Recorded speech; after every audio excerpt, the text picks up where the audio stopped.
welcome to the Ghosts of Harrenhal. My name's Simon. And I'm Mackelly. Thank you for joining us for episode 219 of our chapter-by-chapter book review of A Song of Ice and Fire by George Martin. Today we'll be discussing chapter 75 of A Storm of Swords, which is Sam 4. I think that might be the longest break we've had between chapters for a single character. I'd make it 29 chapters without Sam. Wow. Well, he must have been moving pretty slow. Yeah. After leaving the night Sam. Well, as always, we're going to chat about the chapter and try not to spoil any future plot points for you. Unless you're a sustainer, then you'll get our spoiler section, which is in this episode. And hopefully we're going to provide you some entertainment along the way to all of you. We'll summarise what happened, discuss our thoughts on it, provide some useful background, compare it to the television show, indulge in a little pedantry, and cover some relevant news and listener correspondence. Be sure to check out the show notes. They'll provide some additional information about the characters and other things in this chapter. How are you, Mackelly? I'm doing okay. I'm trying. Why? What's the matter? Do tell. I'm trying to get into the holiday spirit. We're December 6th. I've got all the Christmas lights up in the front of the house. They're all dancing to music. To be fair, you've done 3 weeks of hard labour. No wonder you're not in the Christmas spirit. I'm exhausted. Exactly. I know what your house looks like, Mr. Griswold. We usually do start the weekend after Thanksgiving, and I finished like 3 days ago. So, it's like solid 2 weeks or whatever. Maybe. You can see, actually, you see me on video. No one else. Oh, yes. It's a good podcast. I just have a big pile of boxes down from the attic. That's my effort so far. Uh-huh. Yes. Well, it's a step. You got to start somewhere. Mm-hmm.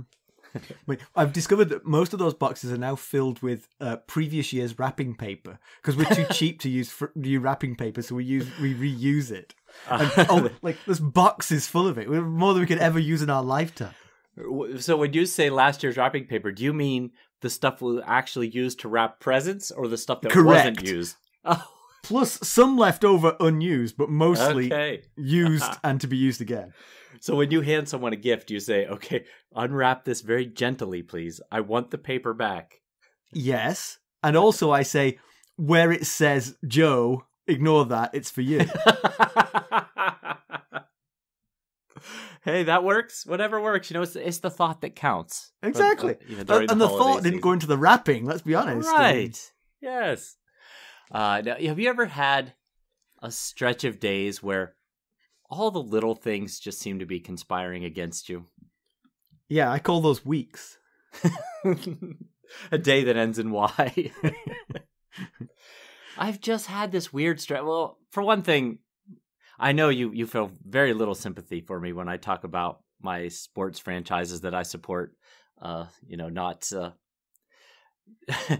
reaching my standards.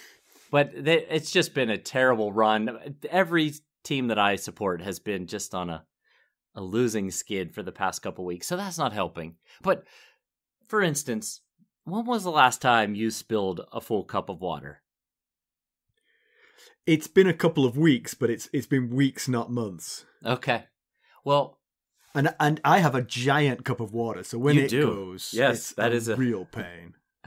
Well, twice in as many days, I have knocked over a full cup of water. And I'm like, what? I can't even tell you the last time that I knocked over a cup of liquid. Doesn't have to be water, any liquid. But yet I've done it twice in 2 days. And then today, at the sink, my sink is one of those faucets that kind of go up in like a metal spiral. And then it comes down to the nozzle so you can move it around and stuff. Yes. Stacy turns the water on. I'm up in the second floor where I work from. And I hear her shout up to me, and I say, yeah. And she said, I broke something. So I come down.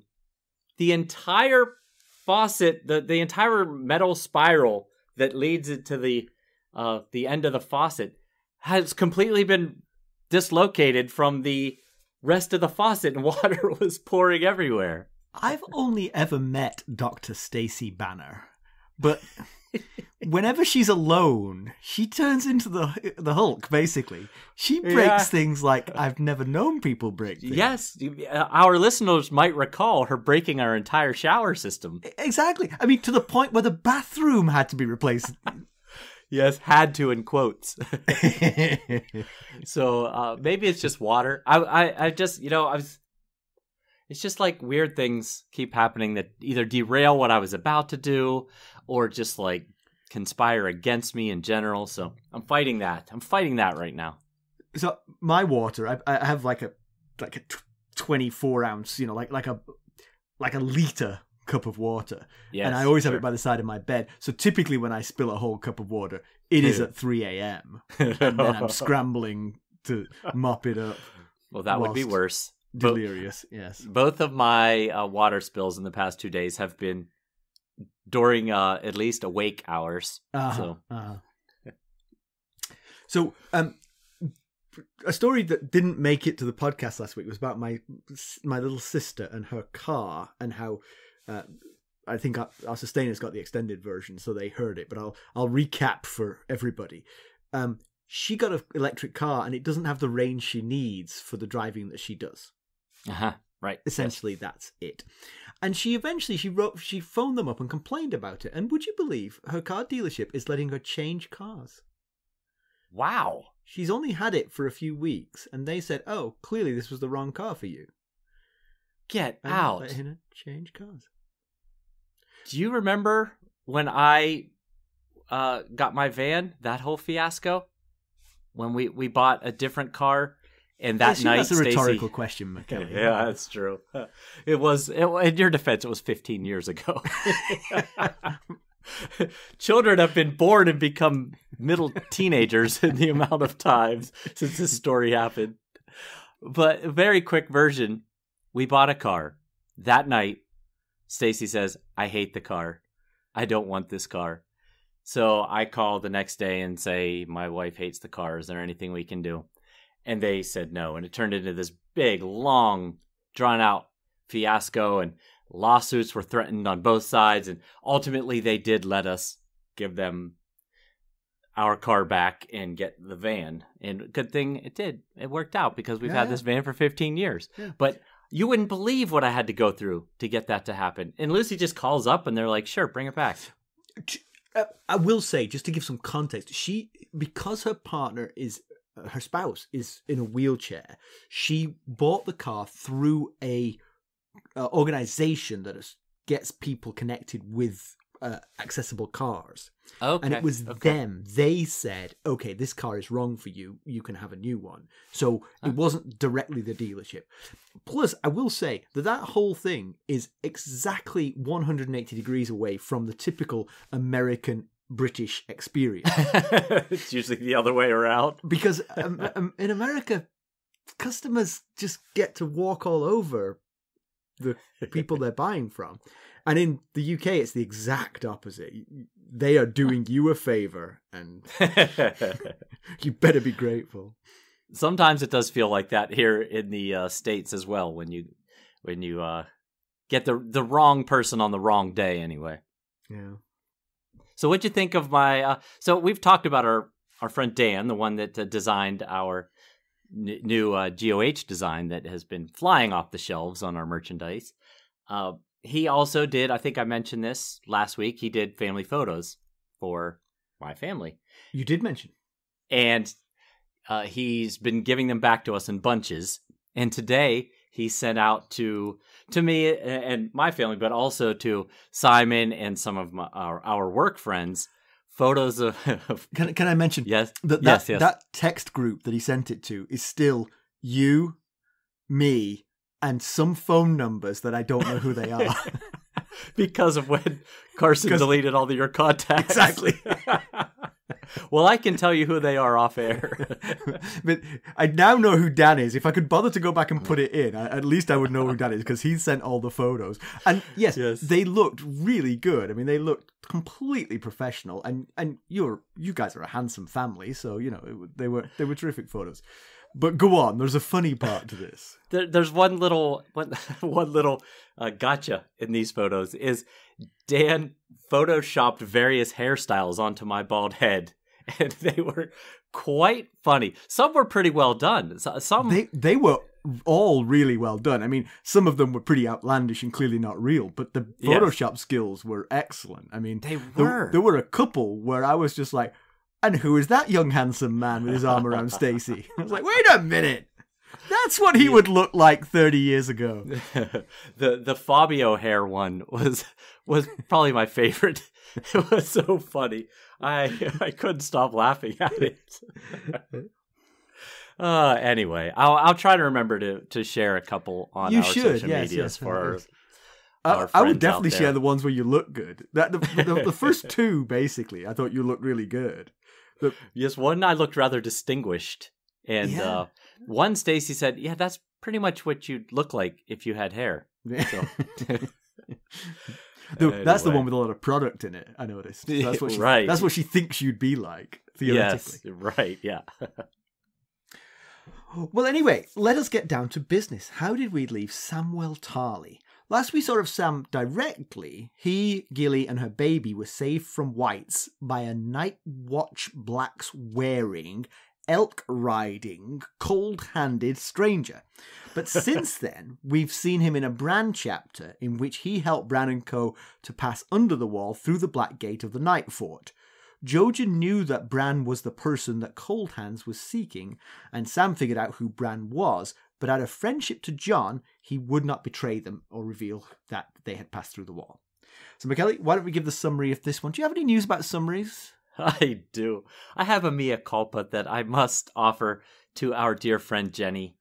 Jenny wrote a fantastic summary for last week's Arya 13 episode, and I just was rushing and totally forgot that she had written it. Ironically, we rushed and did a lot more work than we had to do. Yes, I wrote that summary. Well, you started it, and I finished it at like close to midnight. And here we had a wonderful summary already written for us. So my apologies, I think we've Jenny. come up with a plan now for this in the future, and I think it should stop us from making that mistake at least. Agreed. And I've told Jenny that we've come up with this plan, so hopefully we follow through on it. So anyway, here goes the summary that I wrote last night at close to midnight. So we'll see. We'll see how accurate it is and how much it's not Jenny quality. Let's put it that way. Yeah, right. So Sam watches as Gilly breastfeeds a baby boy. However, the boy isn't hers. It's Mance Rayder's son. Sam remembers Gilly, the baby, and his trek from the Night Fort to Castle Black. Along the way, they were met by Sam's Night's Watch brothers riding to Castle Black from the Shadow Tower. Sam was so relieved to see his brothers, he broke down and wept.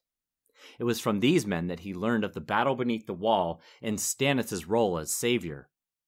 Despite the heads up, he was unprepared for the state of Castle Black. There was actually a king in the king's tower, banners flew from everywhere in the castle, and men crowded into buildings that had been empty for years. It did not take long for him to learn the difference between Queen's men and King's men. He learned of the Red Woman Melasandre, and that she burned a man alive to ensure that Stannis had good weather for their trip to Eastwatch. We'll be right back. Hello, friends. Are you ready to make some unforgettable memories? Well, if so, consider the Marriott Bonvoy program. Discover the perfect destination for your summer getaway and unlock exclusive deals on luxurious accommodations. With our affiliate partnership, you'll enjoy unbeatable savings and a seamless booking experience. Don't let summer slip away. Visit Marriott Bonvoy today and make this vacation season one for the books. Use our Ghosts of Harrenhal affiliate page to check it all out and buy Bonvoy points or give some as a gift. The link to our page is in the show notes. Sam isn't alone watching Gilly feed the baby. The baby's Aunt Val looks on as well as Jon. Val's heard that Melasandre plans to give Mance to the flames. She asks that she be allowed to see the king beyond the wall and show him his son.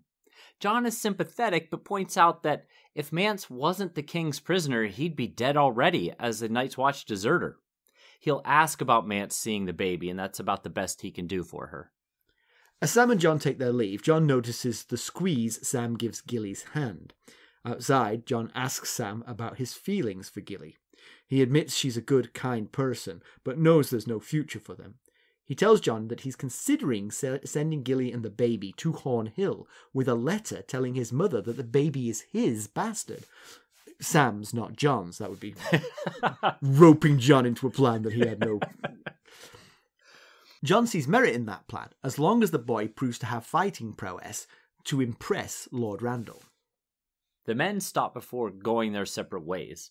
Sam to his steward duties, Jon to the yard to train.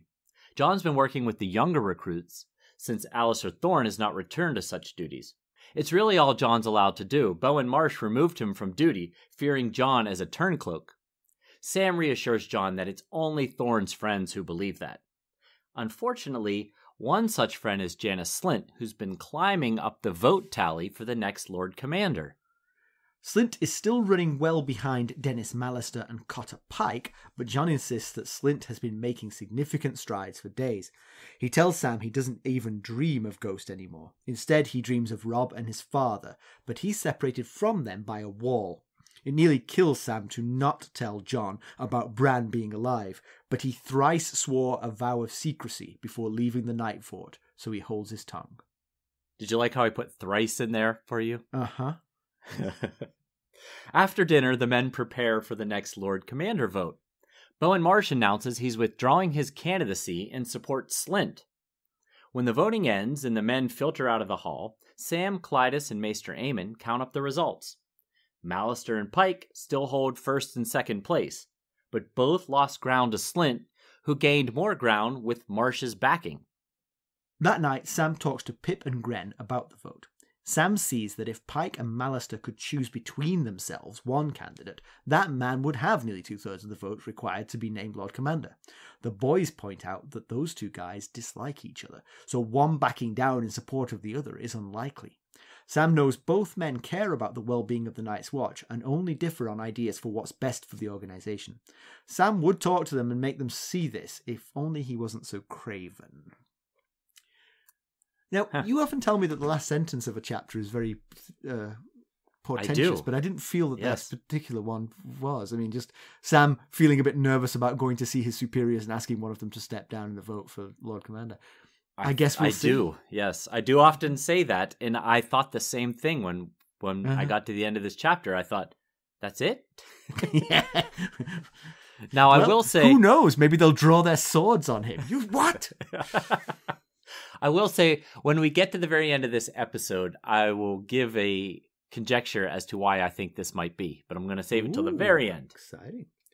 Now, you put in the discussion notes that this is a rare triple POV trifecta at Castle Black, and it took me a good 3 minutes to figure out who the third one was. I had Jon and Sam, but Davos doesn't get a single mention in this chapter, I don't think. He doesn't, and so we don't know if he's there, but if he is, then yeah, we've got 3 POVs all in one castle, which is pretty rare.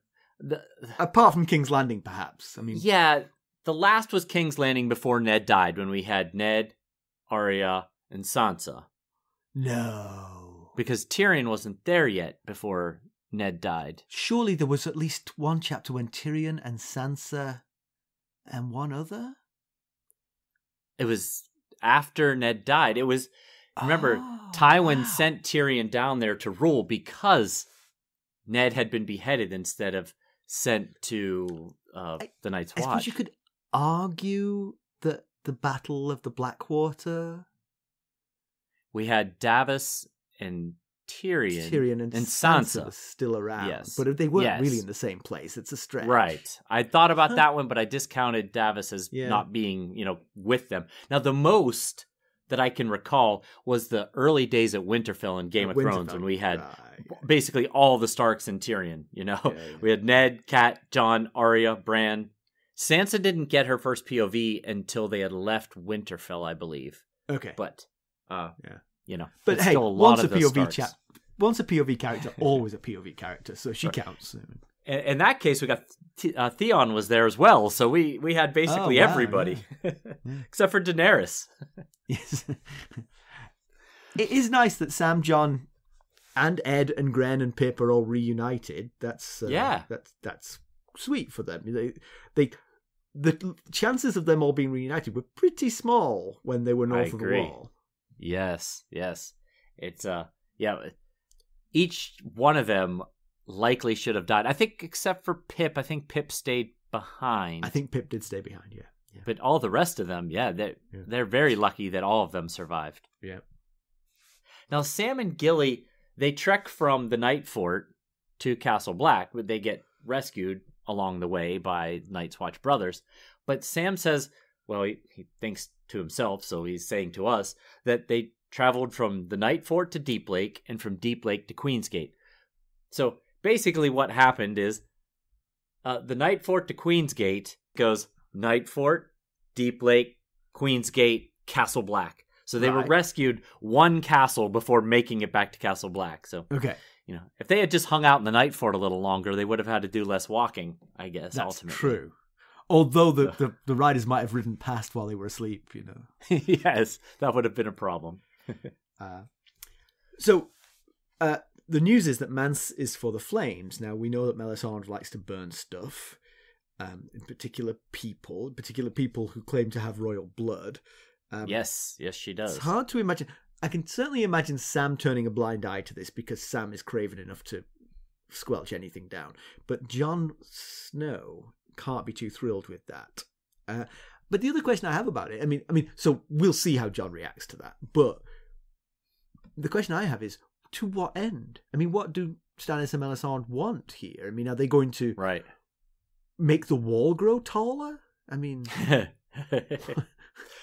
Yeah, well, first of all, we learned that Mance is alive. We didn't even know if he was alive at the end of the last Jon chapter because we saw his horse get killed and we didn't know what happened to Mance. But and yet we had discussed in that chapter, you asked if I thought that Melisandre might want to fry Mance for good luck, and it certainly seems that they consider him him a king.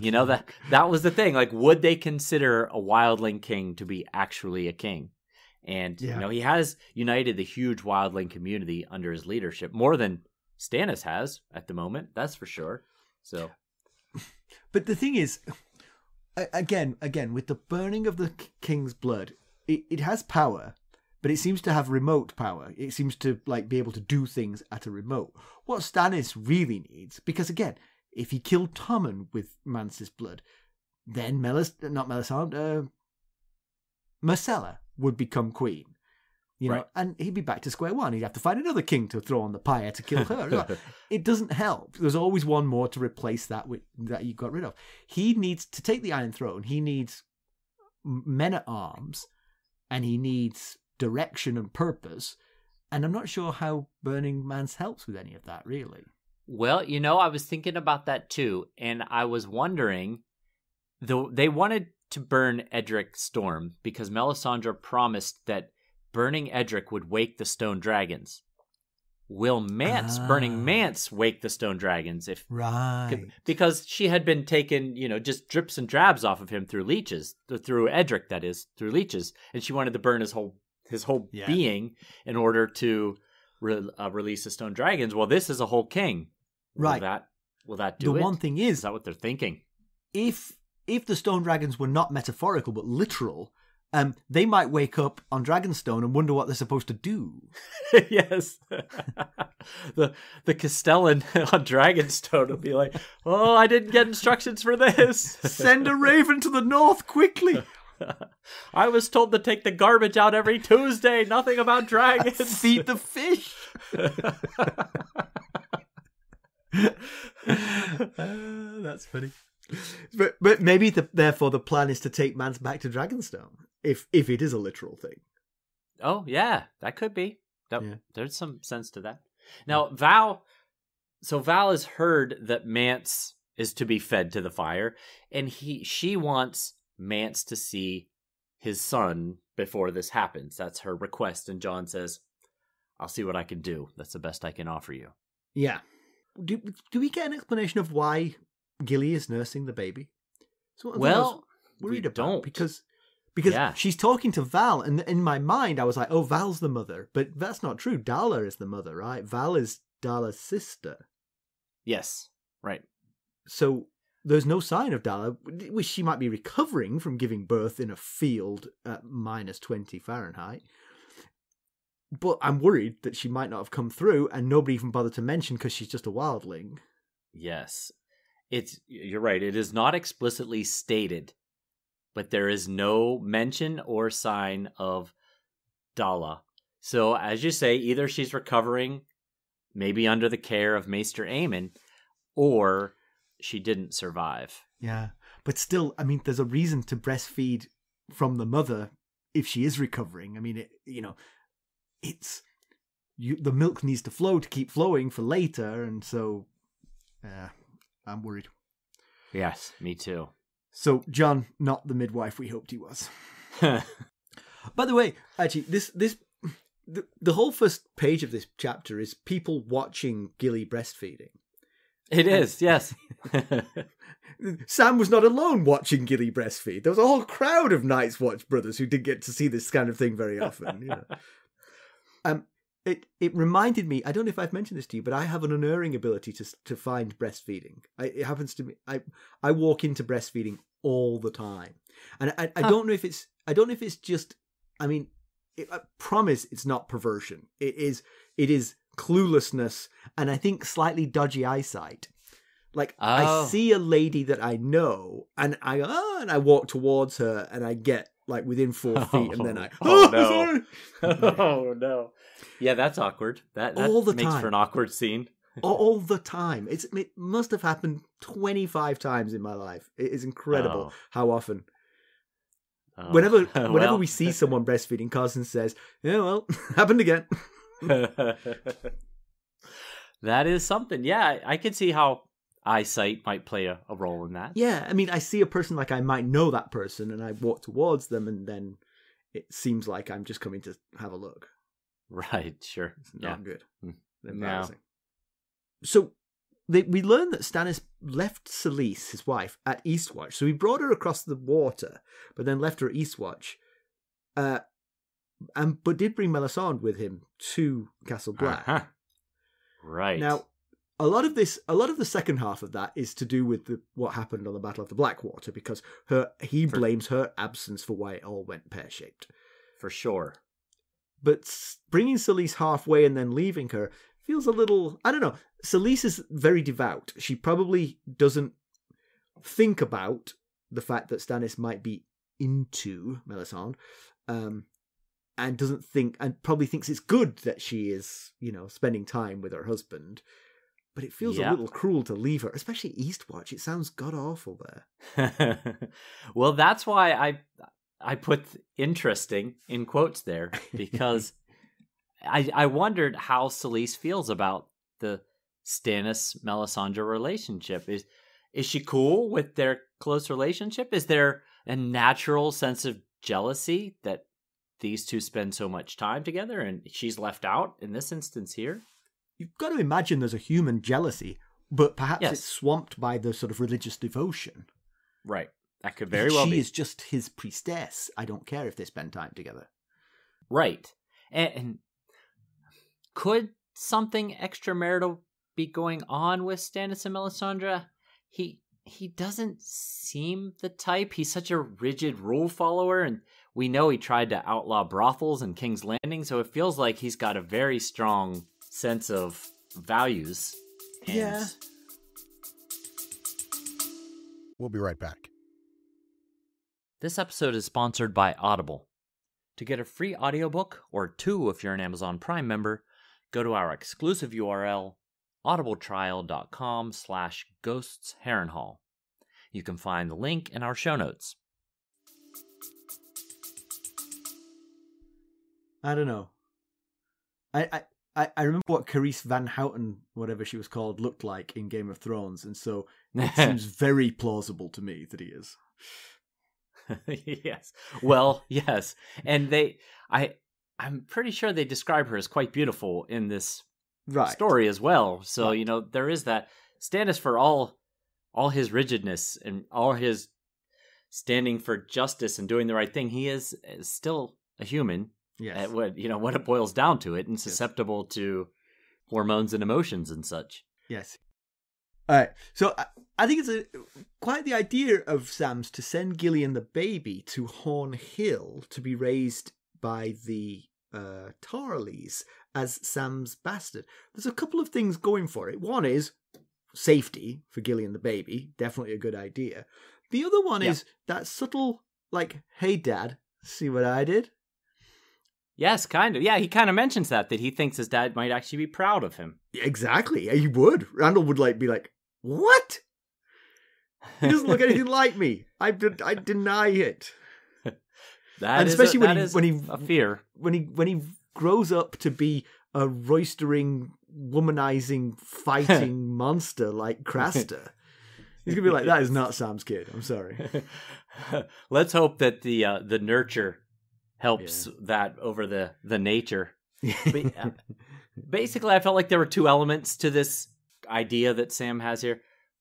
There's the feelings that Sam has for Gilly, and then there's the plan that Sam has. So, Jon notices Sam's feelings for Gilly, and I was thinking he probably sees it because of his own struggle that he had with his feelings for Ygritte, and can identify, oh boy, been down that road. And Sam admits that he is fond of her, and he thinks to himself that he almost misses being out in the wilderness alone with her and the baby versus in his warm, safe bed at night. And, there was definitely a problem that everyone knew was coming, just like with Jon and Ygritte. There's no easy resolution here. And, we're still unclear how she feels about Sam. And he is as well. He thinks, I told her about the vows and what it means, and I don't know if that made her happy or sad. I don't know if he's trying to impress her. I don't know if bursting into tears when the Night's Watch hove into view is the best way to go. Yeah, I did have that thought as well. But they did have an opportunity to flee, and he could have lived his life as long as he could have gotten away with it with Gilly, because everyone assumed he was dead. Yeah, they got through the night fort. They could have just kept going south. One piece of advice would have been, change your clothes, please. Change your clothes. If you can't make it to Molestown to make it to Simon and Mackelly's haberdashery, find a clothes on a line somewhere. we have a sign outside, open through all of this. Right. I mean, plus we'd be doing a roaring trade with deserters, I would imagine. Yeah. And then we get to the plan part, which is to send Gilly and the baby to Horn Hill. And this is when he opens the conversation by asking Jon, is it okay to lie for a good purpose?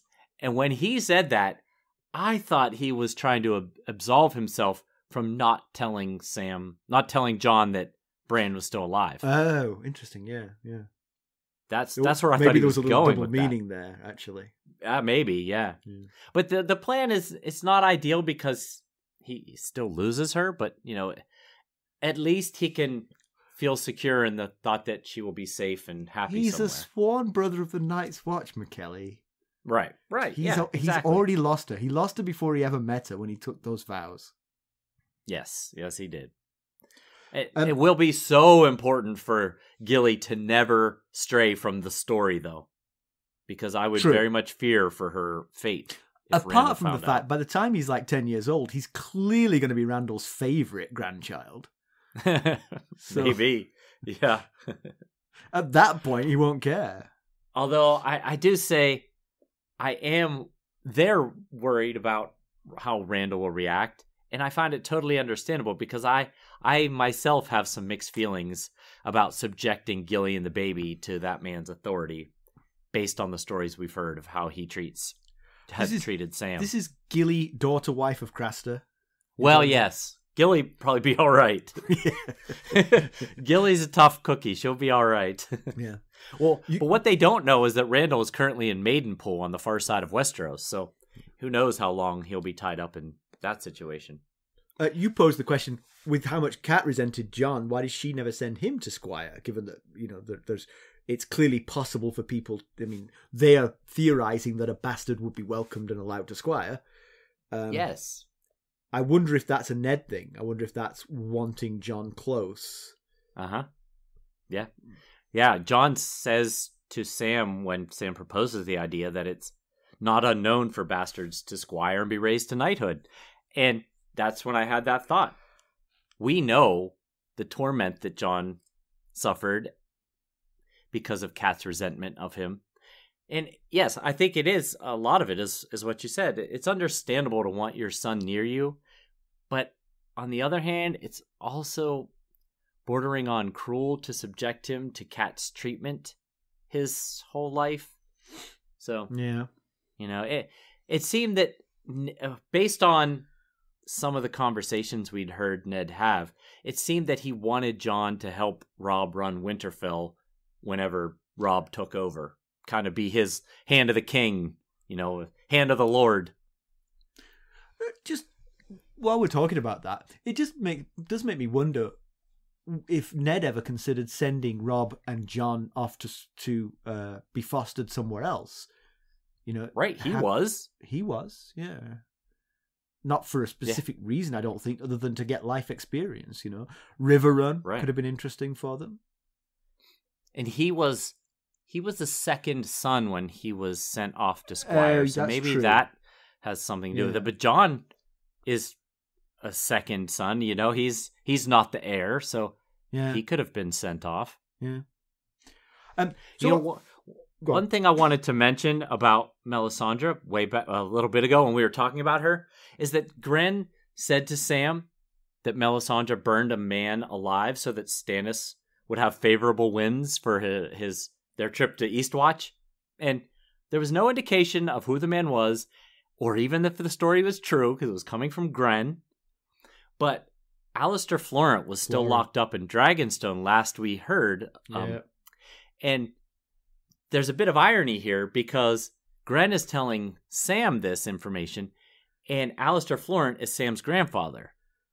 Huh. So there's a world. familiar... Yes.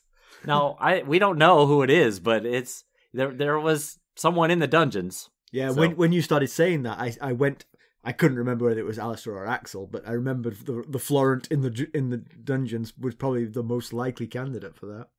Yes, who happens to be Sam's grandfather, so isn't that kind of something? So this is a Sam chapter, but there's quite a bit about Jon. I mean, Jon is one of the very few people ever to see his life enhanced by going on a suicide mission. Yes. He went from absolutely doomed to enough people dissenting about his treatment to earn a suicide mission, to hero of the battle below the wall, rescuer of the Horn of Winter, and midwife to the prince beyond the wall. He's racking up titles.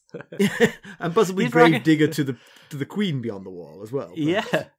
He's racking up titles like Daenerys would. Yeah.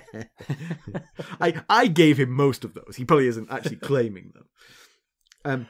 But yes, now having spent days in an ice dungeon, he's now training the green recruits, which Sir Alistair apparently is not doing it because he's in a funk about the fact he's unpopular.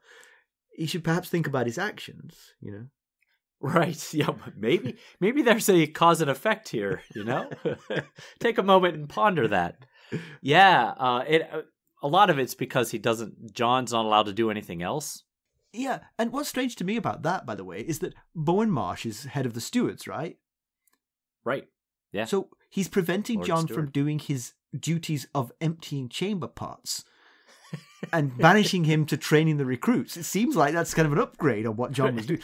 I would banish him to do his actual job.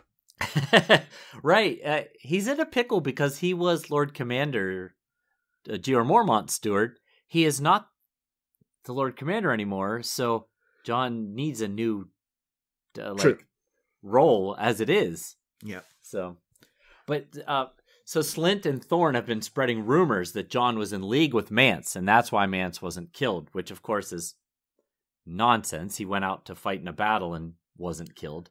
But And no return of Ghost. I was kind of hoping that the end of hostilities here would bring Ghost back, but no sign of Ghost. I just imagined him slinking along the wall, waiting for his opportunity to get through the wall, but hasn't happened yet.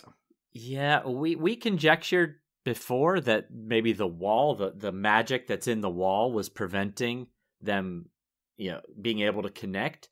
But since we've made that conjecture, Jon's been on top of the wall, and he's been north of the wall, and he's been under the wall. Come down a cage off the front of the wall so he could see him for miles around. And no change in his connection with Ghost, so that's not great. And he's not even dreaming of him anymore, so that's a worry that Ghost might have perished, perhaps. Yes. But back to Sam, we learned a little bit more about Cold Hands, which we didn't hear last time we saw Sam. But he specifically told Sam to look for and send Bran. I mean, it was not like, you'll find somebody in the Night Fort. He swore him to secrecy that the child that he would find is believed dead and it needs to stay that way. So Cold Hands knew who was in the Night Fort and who was being sent through the wall. That oath, he took it seriously enough that he's not telling Jon, and that is a harsh one for Sam to hold. Yeah, because you could promise Jon to secrecy and he would hold it close for sure. Right. I get the basic premise of that the world thinks Bran dead, and let's not ruin that and cause people to hunt him. But is Jon a concern there? Yeah. I could possibly. You're probably going to say what I'm going to say. That you could see him going after Bran because he worries that Bran will be in danger. But I'm not sure that's the people we're trying to prevent from getting to Bran. Yeah. You know? It would be funny if he did just jump on a horse and ride through the wall and rescue Bran and bring Bran back, and then sort of once again face the music at Castle Black for his desertion. So you killed Corran Harfan. You climbed the wall with the wildlings. And you tell us it was all because Corran Harfan. Did Corran Harfan tell you to chase your brother? Is that who told you that? The chamber pots are overflowing, and you come back with a kid. I will say I would be wary of breaking the oath to Cold Hands. He had to swear 3 oaths: one to Bran, one to Jojen, one to Cold Hands. The Bran one, yeah, okay. The Jojen one, mostly it'd just be because the kid is kind of weird and creepy. That I'd be a little bit concerned about breaking that oath. Cold Hands seems like someone you wouldn't want to disappoint. But he can't cross the wall, so stay this side of the wall and you might be okay. Right, yeah. But that being said, what a lift it would be for Jon to learn this. Exactly. It's so harsh, and Sam knows how harsh it is. I mean, he's a man dying of thirst, and you've got a bottle of water in your hand, you know. Right. I was thinking, could Sam get creative and maybe have Gilly let it slip? I didn't hear any mention of her swearing any oaths. So, he could be like, oh, these wildlings, they can never keep secrets. But could that be why we have no sign of Ghost? Could he be going to help Bran reach the Three-Eyed Crow? Maybe Summer has a connection with Ghost now that they're both on the northern side of the wall. Interesting. And they've gotten together.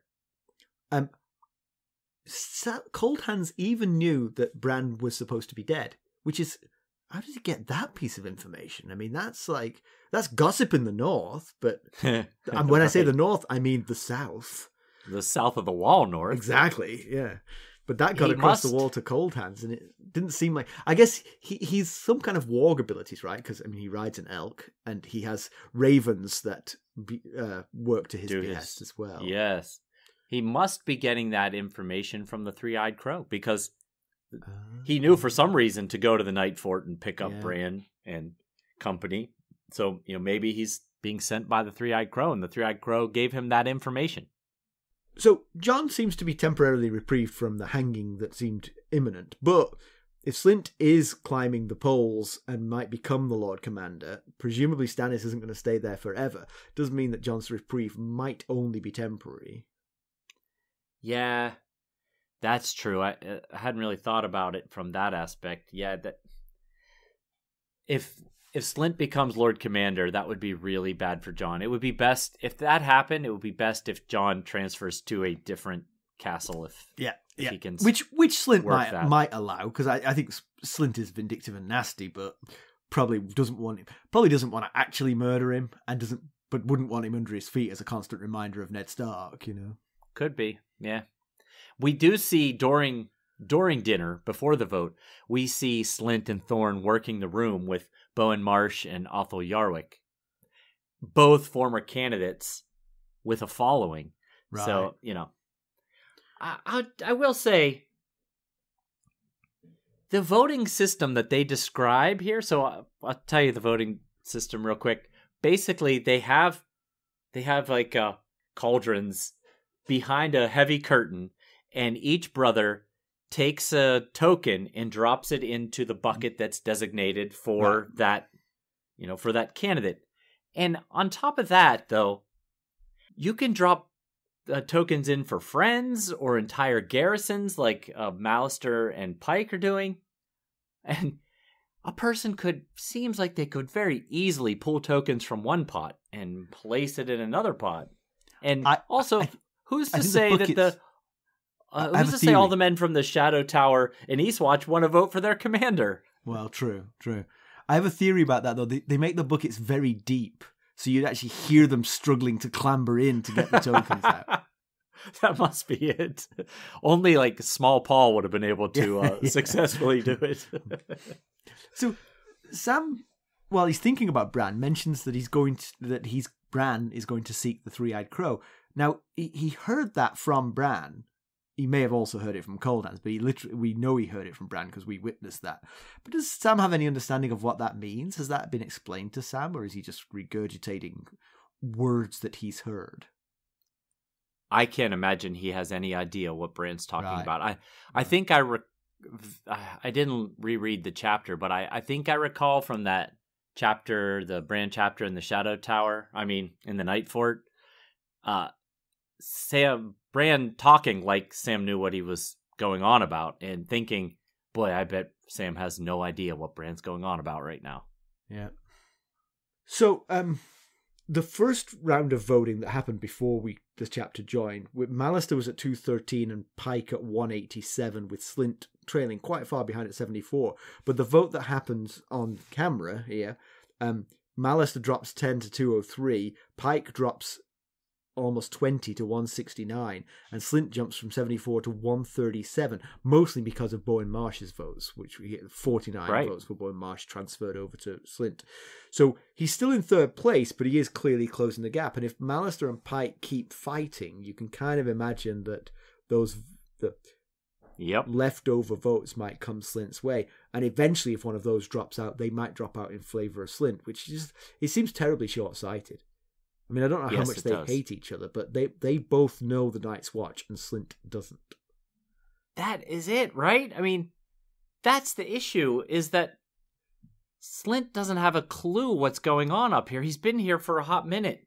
He doesn't understand the dynamics between the Night's Watch and the Wildlings, or the threats from the north aside from the Wildlings. I do think, I have a theory here, that Thorne spent some time in our franchise PR firm while in King's Landing, and he is actually spreading the rumor that Slynt was a very successful administrator of the Gold Cloaks in King's Landing, and that is perfect training. Although he's got to learn the ropes of the Night's Watch, it's perfect training to be Lord Commander. So that could be working in his favor.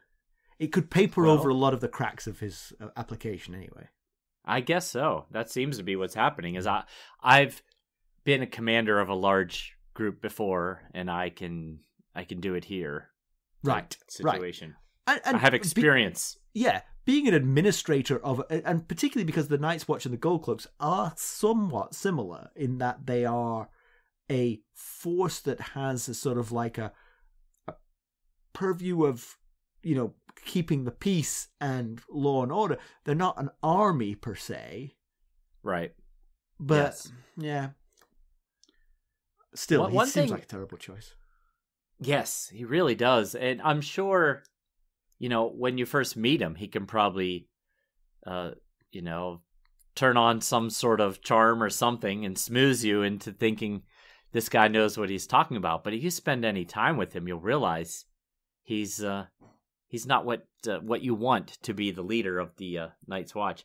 One thing I found kind of useful is we get a total number of existing brothers based on the vote we have here. We get 589 total brothers. Now, I can't remember when I wrote that number down because Jon doesn't vote in the second election. So was it 589 or 588 or 590? Oh, yeah. Yes, it was either 5.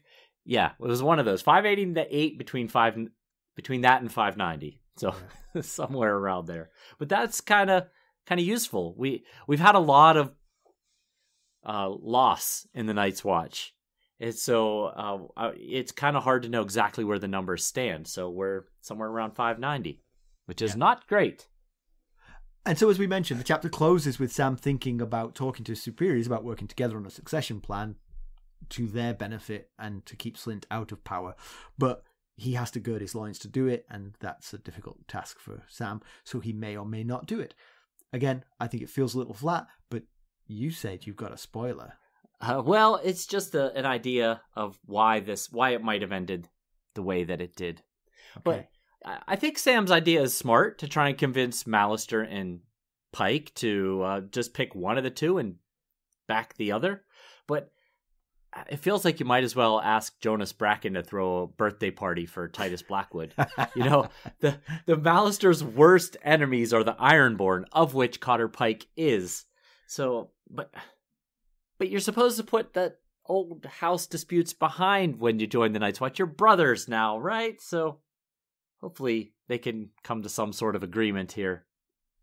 And so now we're going to have a brief digression where we talk about spoilers, which will be edited out of the main recording, but will be available to our sustainers.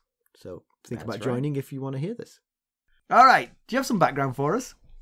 Yeah, I got some. There wasn't a great deal, and we've talked about some of these things recently, but so again, when discussing the idea of Sam sending Gilly and the baby to Horn Hill, Jon mentions that it's not unheard of for bastards to be trained as squires and raised to knights. We've talked about that plenty this episode.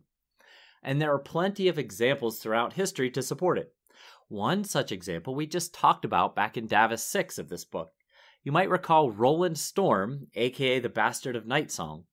He was one of the men helping Davos smuggle Edric out of Dragonstone. He's the natural-born son of Lord Brian Cairn and the half-brother to Bryce Cairn. Sorry, I get their names mixed up sometimes.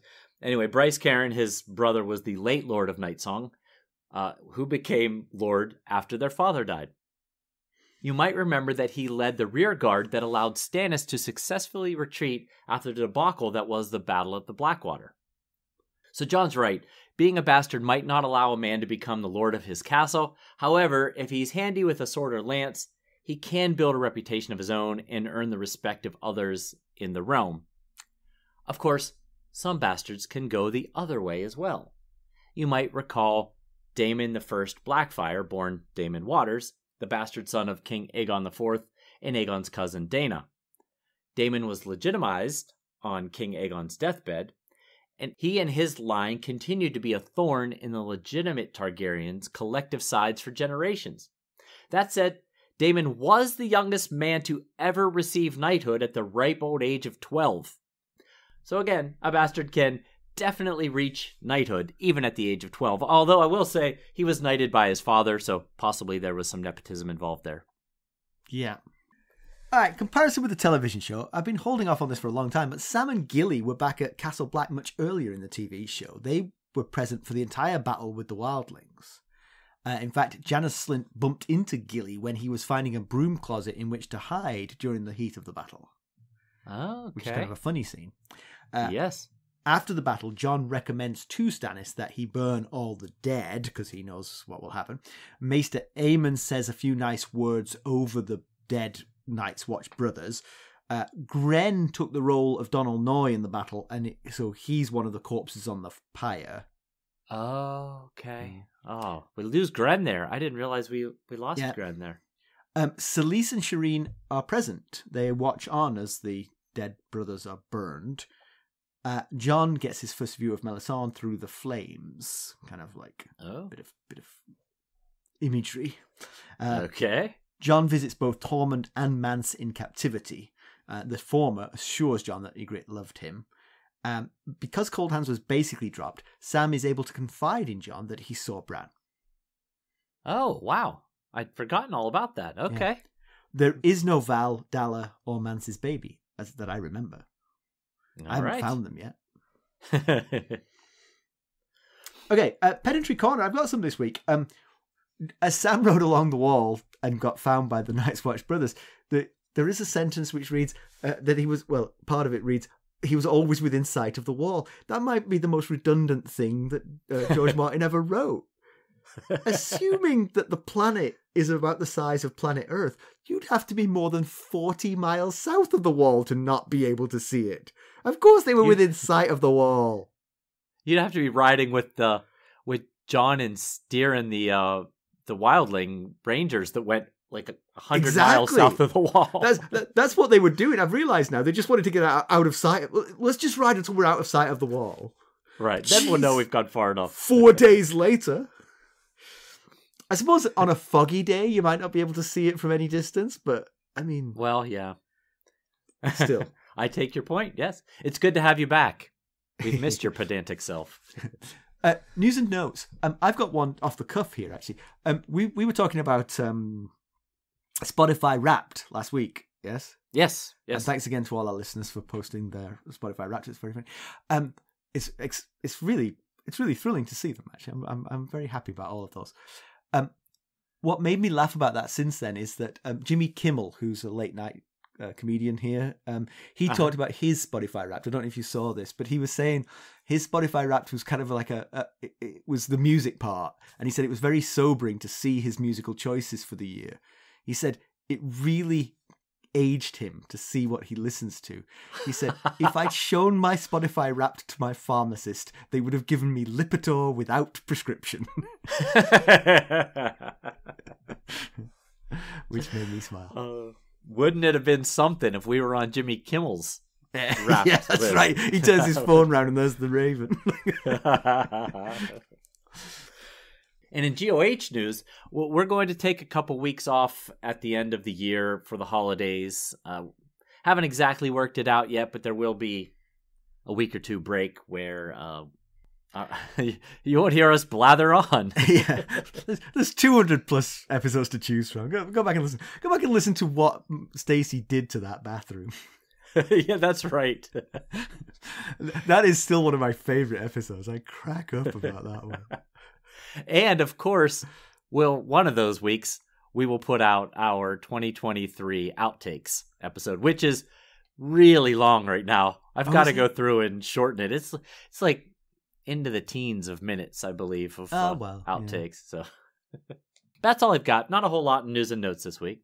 No, that's good. Well, I'll tell you, I'm actually going to, for New Year, I've been invited up to the mountains to a mountain cabin where we stayed a couple of times, which we really like. And so that'll be cool. That. Yeah, that'll be beautiful, I bet. Yeah. I'm hoping I get snowed in for like 3 weeks. Would be perfect. All right, let's conclude this one. Sam and Jon are reunited. Yay. But it already happened, so we didn't really get to, so we just see the afterglow of it. Yeah, what's with that?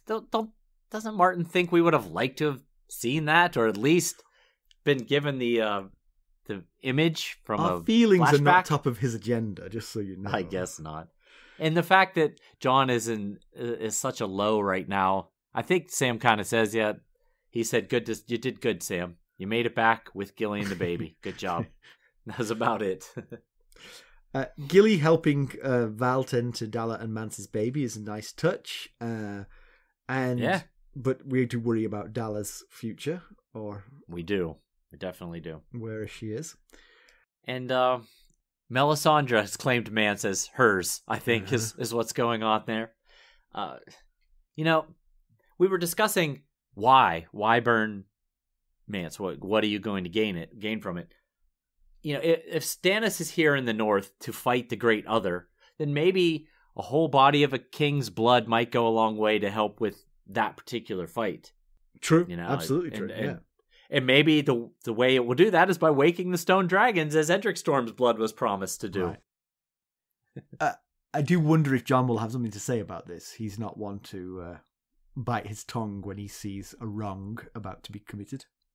He does struggle with that sometimes, yes. Mm-hmm.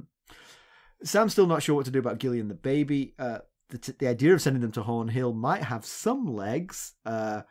Yeah. But it would be it's a good solution, but it's a bit mundane, We kind of like Sam's relationship with Gilly and we kind of want it to continue, and actually solving the problem would stop it.